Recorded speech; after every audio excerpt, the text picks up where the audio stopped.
Olá, queridos, a paz do Senhor a todos. Sejam muito bem-vindos à Escola Bíblica da Nos Teus Braços. Nós estamos na série Lições em Gênesis. E a história de hoje tem o tema Os Filhos dos Homens e os Filhos de Deus. Então acompanhe comigo o texto que está em Gênesis, no capítulo 6, versículos de 1 a 3. Diz assim a palavra do Senhor. Como se foram multiplicando os homens na terra, e lhes nasceram filhas, vendo os filhos de Deus que as filhas dos homens eram formosas, tomaram para si mulheres, as que dentre todas lhes agradavam. Então disse o Senhor: o meu espírito não agirá para sempre no homem, pois este é carnal, e os seus dias serão 120 anos. Aqui começa a nossa história. Eu quero pedir que você reflita logo após esta meditação e leia os capítulos 4 e 5 do livro de Gênesis, porque neles estão contidos duas linhagens. No capítulo 4, conta a história de Abel e Caim, e conta a história da descendência de Caim. É claro, todos nós sabemos que Caim matou Abel. Então, logo em seguida, fala da geração de Caim, uma geração caída, e conta as mulheres e os homens que foram gerados a partir de Caim. Mas já no capítulo 5, nós começamos com a descendência de Adão, e nessa descendência exclui-se Caim e também Abel, porque esse já havia morrido. Então a descendência de Adão começa com Sete, e depois Enos. Começa com a geração que volta a buscar a Deus. Então essa geração de Adão é chamada de os filhos de Deus. Mas a geração do capítulo 4, que é a geração de Caim, a descendência de Caim, eles são chamados de filhos dos homens. Porque essa geração era uma geração que realizava muita coisa, no entanto era uma geração perversa. Era a geração de filhos de homens, geração que olha para a terra. Nessa geração, ou nessa descendência de Caim, nós encontramos grandes homens, homens renomados, homens que tinham habilidade com gado, homens que tinham habilidade com a artífice, homens que tinham habilidades com a música. Então o que eles faziam?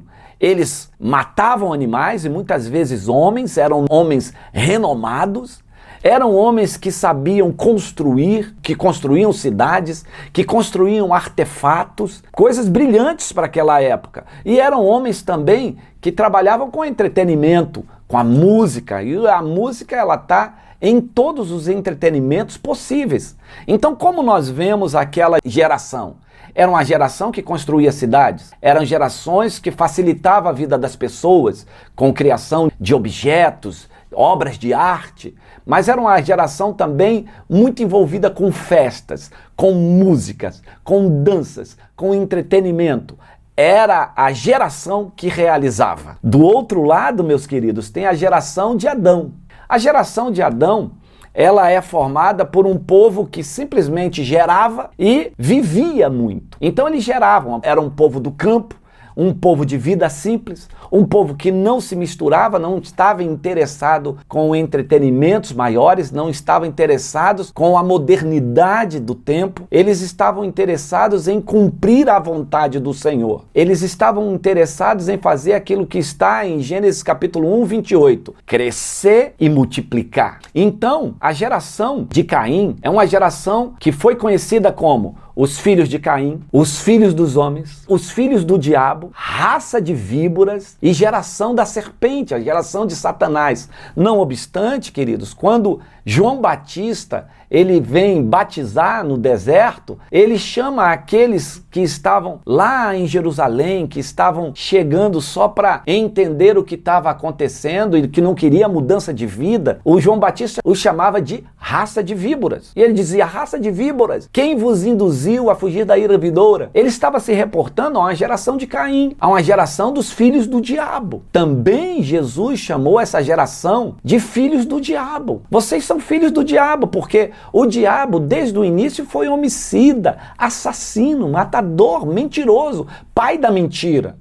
Então esses filhos dos homens também é conhecidos como filhos de Caim, filhos da serpente, filhos do diabo ou raça de víboras. Essa geração foi conhecida assim. Já a geração de Adão, que foi crescendo e procriando com o DNA de Adão, mas também com a justiça, com a paz. Eles produziam justiça, eles geravam justiça. Essa é a marca da geração ou da linhagem de Adão, filhos de Deus, filhos da justiça, aqueles que promovem a paz. Então nós tínhamos dois povos, o povo do capítulo 4 e o povo do capítulo 5. O povo do capítulo 4 é o povo da geração de Caim, caído, filhos da serpente, filhos dos homens. Já o povo do capítulo 5, da geração de Adão, eram conhecidos como os filhos de Deus. Assim, a nossa história se desenrola.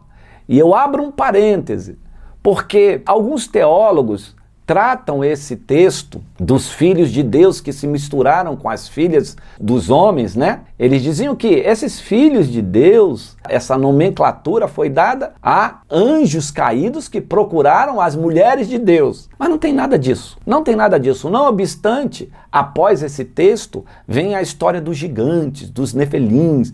Gigante, querido, não teve só nessa época. Depois do dilúvio, depois que Deus exterminou todos os gigantes, também nasceram outros gigantes, inclusive a linhagem que enfrentou Golias, que não foi só Golias, o gigante, tinham mais uns 4 gigantes que aterrorizavam a terra naquele tempo. Então a questão de gigantes está ligado à corrupção do homem, à maldade, à vontade de matar. Então isso foi criando também anomalias na geração. Mas eu quero falar hoje que você entenda que os filhos dos homens é a geração pervertida de Caim, são pessoas que têm um DNA maligno e são chamados de raça de víboras ou filhos de Satanás, ou filhos do diabo. Já os homens de Deus são aqueles que têm a linhagem do Pai, a linhagem que ainda tinha na vida de Adão, de Sete, de Enos e depois de Enoque. Inclusive, nesse tempo e nessa linhagem, Deus recolhia até gente, pessoas para ele, como recolheu Enoque.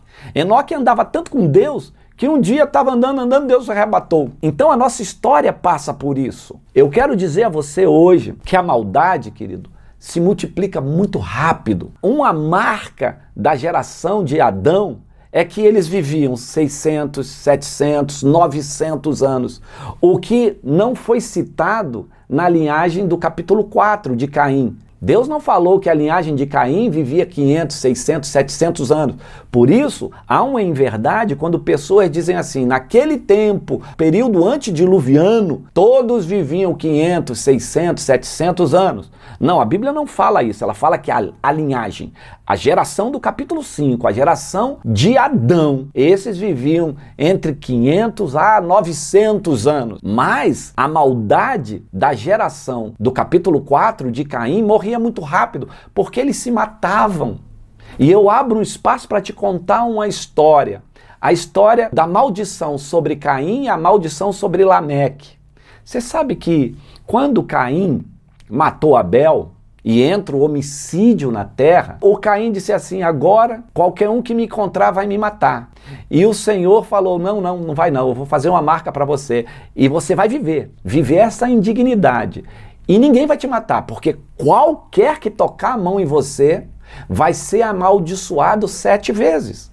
E essa história da maldição de 7 vezes trouxe um entendimento para aquele povo de que quem matasse, estava protegido, porque não morreria, porque todos teriam medo de matá-lo. Então aparece um homem chamado Lameque, e ele faz uma citação às suas esposas, porque ele já era um bígamo, alguma coisa que nós não encontrávamos antes, já encontra em Lameque, que é da geração de Caim, e ele diz às suas mulheres, olha, eu acabei de ferir um homem, matar um homem porque ele me feriu, de alguma forma, mas também matei um jovem, um rapaz, porque ele pisou no meu pé. E aí ele diz, então agora eu estou protegido. Por quê?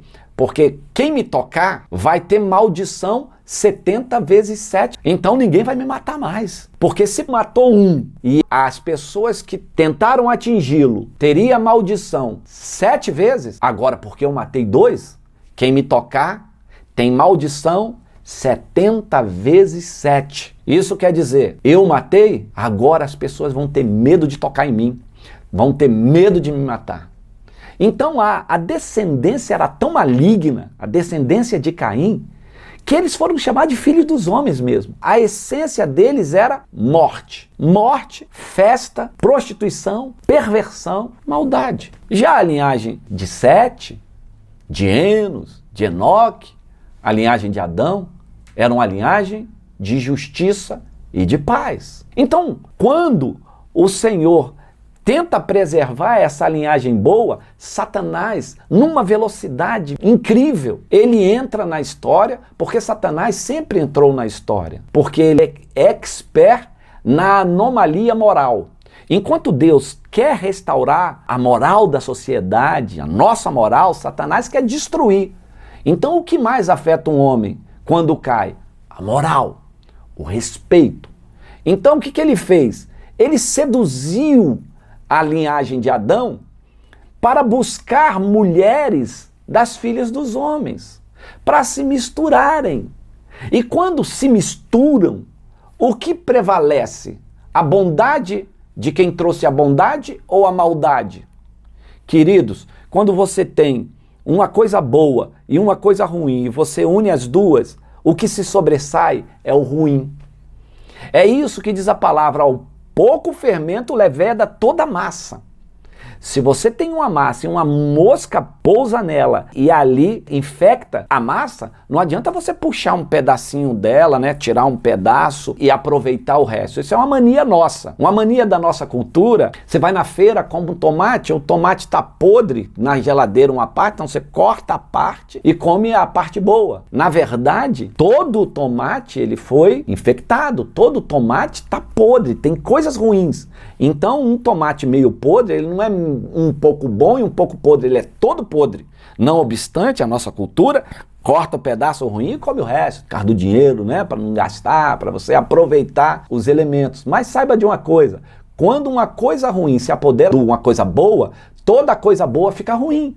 Então a geração boa de Adão se corrompeu se juntando com as filhas dos homens, que tinham culturas, que já adoravam outros deuses, que já tinham a perversão na sua vida.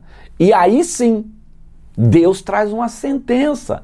Aqui nós lemos, que diz o seguinte: como se foram multiplicando os homens na terra e lhes nasceram filhas, vendo os filhos de Deus. Quem são os filhos de Deus? A geração de Adão, ok? Que as filhas dos homens, aquele povo da linhagem do capítulo 4 de Caim, eles viram, elas são bonitas, então vamos tomar para nós, vamos casar com ela, e eles se misturam com essa mulher. E aí Deus diz o seguinte: o meu espírito não agirá para sempre no homem, pois este é carnal, e os seus dias serão 120 anos. O que acontece com essa história? Os dias dos filhos dos homens eram 500, 600, 900 anos, mas quando eles decidiram se misturar com a linhagem do mal, casando com mulheres, Deus viu uma coisa. Primeiro, eles são carnais.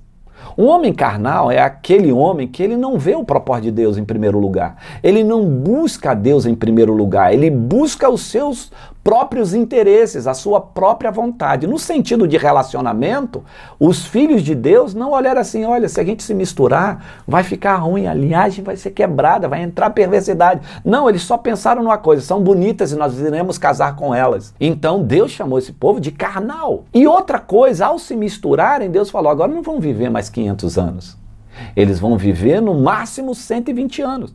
E essa sentença vem até nós hoje. Por que a gente não vive muitos anos mais? Porque toda a geração para frente passou a ser uma geração misturada, uma geração caída, uma geração de Caim, filhos do diabo, raça de víboras, até vir o nosso Cristo. Então, qual a lição Ou quais as lições que nós temos para tirar desse texto? Vejamos agora. A primeira lição de hoje é a seguinte: precisamos gerar e realizar coisas segundo a vontade de Deus. O povo, a geração ou a linhagem de Caim realizava muito.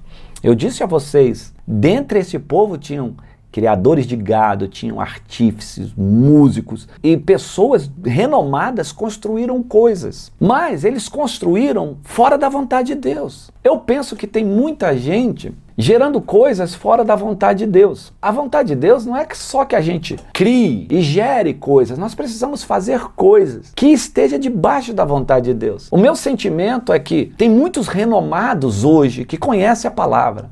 Tem muitos segmentos cristãos que estão fazendo um arrazoado nesta terra, que estão promovendo muitas coisas. Nós temos muitos segmentos com grandes entretenimentos para chamar para si o ímpio. Estão realizando coisas fortes. Mas eu pergunto, será que estão fazendo segundo a vontade de Deus? Será que Deus realmente quer que façamos coisas e que Ele se importa com a maneira com que nós fazemos? A nossa verdade é que Deus quer que a gente realize, porque Ele nos deu habilidade. Pelo Espírito Santo, as habilidades dos céus vieram até nós. Nós precisamos realizar. Hoje tudo cresce, a tecnologia está avançada, inclusive ela cresce numa proporção inimaginável. Todo dia tem algo novo. Todo dia a gente precisa estar inserido aí nessas questões tecnológicas para que a gente não fique para trás. Mas nós precisamos gerar e realizar segundo a vontade de Deus, querido. Eu tenho que discernir meu coração e você tem que discernir o seu. Por que estamos fazendo? E para quem nós estamos fazendo? Estamos fazendo para a edificação do corpo, para crescimento do povo de Deus, ou estamos fazendo somente para nós mesmos? A gente precisa ter em mente que o Senhor está nos chamando para realizar coisas segundo a vontade do coração dele. Não adianta, querido. Nós fomos chamados em Cristo para sermos filhos de Deus. Então, queridos, realizar coisas para Deus tem que ser feito segundo a vontade dele. Nós estamos vivendo um tempo em que a maldade ela avança numa proporção terrível. E nós também sabemos que igrejas nascem também numa proporção alarmante. Mas a nossa geração, a geração caída, a geração do mal, vai ainda se multiplicando. Você pode colocar qualquer evento mudando. Ele lota o número de pessoas que vão a eventos do mundo. É assim incrível quando você faz um paralelo ao número de igrejas que nós temos. Milhares de pessoas, nós temos igrejas grandes, igrejas com um número de pessoas de 4, 5, 6, 7 mil, 10 mil pessoas. E o número de igreja com pessoas, elas crescem, a gente entra em xeque porque a sociedade não muda. O que está acontecendo? Talvez seja porque estamos edificando ou estamos gerando não conforme a vontade de Deus. Esse é um sinal de uma geração caída. Então se aperceba disso e tudo que você for fazer para Deus, sonda o coração para saber se essa é uma vontade que glorifica o Senhor e que você também está vivendo pura e santamente, como o Senhor manda fazer, em santidade, sendo um filho de Deus. A outra lição que eu quero passar para vocês é que nós precisamos ter cuidado com a mistura. Cuidado com querer se parecer com o mundo. Olha, querido, o coração de Deus não mudou. Ele ainda deseja que a terra seja cheia de homens bons. Ele ainda quer que a raça do primeiro Adão, aquela do capítulo 5, seja consolidada. Olha, quando Adão caiu e os seus filhos quiseram se tornar uma geração boa, lá na frente eles se misturaram e todos se tornaram filhos do primeiro Adão, seja Caim ou todos os outros que se misturaram com as gerações passadas, com os filhos da serpente, com a geração de Caim. Mas quando Cristo veio, a palavra do Senhor diz o seguinte, eu gostaria que você lesse comigo em 1 Coríntios capítulo 5, versículos 45 e 47. Diz assim, assim está escrito, o primeiro homem, Adão, tornou-se ser vivente. O último Adão, que é Cristo, espírito vivificante. Não foi o espiritual que veio antes do natural, e sim, depois do natural é que veio o espiritual. O primeiro homem era do pó da terra e o segundo homem era dos céus. Então, nós somos a geração dos céus, a geração do segundo homem, a geração de Cristo, a geração de Deus. Os nossos olhos devem ser elevados para o céu e não para a terra. A geração dos filhos de Deus é uma geração que tem que perceber o céu. E hoje nós estamos vendo gente que só percebe a terra, só percebe ele mesmo, só percebe as coisas que se realizam daqui, sem um efeito do céu. Nós precisamos olhar para o céu. E para viver como homens dos céus, nós não podemos nos misturar. Não pode ter mistura. Que tristeza hoje que muitas igrejas estão se parecendo muito com o mundo. Não só pelo entretenimento musical ou da cor de igreja, não é nada disso que eu estou falando. Algumas igrejas, ou a igreja que não é verdadeira, ela se parece muito com o mundo porque não constrange o pecador. O pecador adora a igreja. Antigamente, as pessoas tinham uma rechaça contra a igreja, né, contra aquela forma de culto. Hoje a igreja virou um lugar que todo mundo entra. E isso é bom e é ruim. É bom porque quando um pecador entra, o Espírito age, ele acha bom lugar e fica no lugar porque foi tocado por Deus. De outro lado, a maioria dos que estão chegando e não estão mudando é porque eles estão gostando do que vem. E o que ele vem não promove confronto, as pessoas não precisam mudar. Elas podem se misturar, elas podem estar na igreja, elas podem ter uma vida normal, elas podem fazer a escolha sexual que queira, elas não têm problema com cigarro, com droga, com bebida, pode beber se não ficar bêbado. Essas questões que não constrangem, que não confrontam o pecador, então é muito fácil estar dentro de uma igreja como essa. Eu estou misturado, a igreja se misturou. E sabe, quando a igreja se mistura, nós temos uma grande probabilidade de ver a mão de Deus com um juízo muito grande. E o juízo de Deus, ele vem começar pela igreja, pelo altar, pelos seus pastores, pela minha vida. Então, chegou o momento da gente mudar essa história. Chegou um momento onde as pessoas precisam ser transformadas. Chegou um momento de deixar de misturar-se. As pessoas têm que olhar para a igreja e ver a igreja é diferente do mundo. Um louvor na igreja, ela não deve ser igual com um show do fulano de tal. No sentido de que o outro pode deixar o show de lá, mas vai entender um louvor que é tão santo e entendê-lo como um show parecido com o mundo. O problema não é ser igual, o problema é que os que estão ouvindo e que não estão se apercebendo e que não estão dispostos a transformar-se, eles podem entender aquilo como igual lá fora. Eu não estou falando aqui para a gente deixar de fazer louvores com o potencial da mídia, com luzes, com tudo que a tecnologia nos dispõe, mas eu estou querendo dizer que nós precisamos tomar cuidado para não estar igual, para que as pessoas que entrem na nossa igreja não façam assim, a mesma coisa, eu estou aqui, eu estou ali, canto ali, louvo aqui. E para mim, o cantar aqui é igual ao cantar lá. Nós precisamos buscar a santidade, nós precisamos buscar Deus, nós precisamos viver como filhos de Deus. É isso que eu quero deixar para você hoje. Se você viver como filho de Deus, você vai comer o melhor dessa terra, você vai experimentar as delícias dessa terra, mas também vai reinar com Cristo quando Ele voltar. Pai, que assim seja nesses lares, que assim seja no coração de todos que estão nos ouvindo, que assim seja nas famílias onde essa palavra entrar. Uma cultura, Deus, de filhos de Deus que adore ao Senhor, em espírito e em verdade, porque são esses que o Senhor está buscando. Queridos, que assim seja a sua vida. Uma vida ilibada, de busca pela verdade e de um viver não misturado, um viver puro e santo e verdadeiro, que é o viver com o nosso Cristo. Que Deus abençoe a sua vida, rica e abundantemente.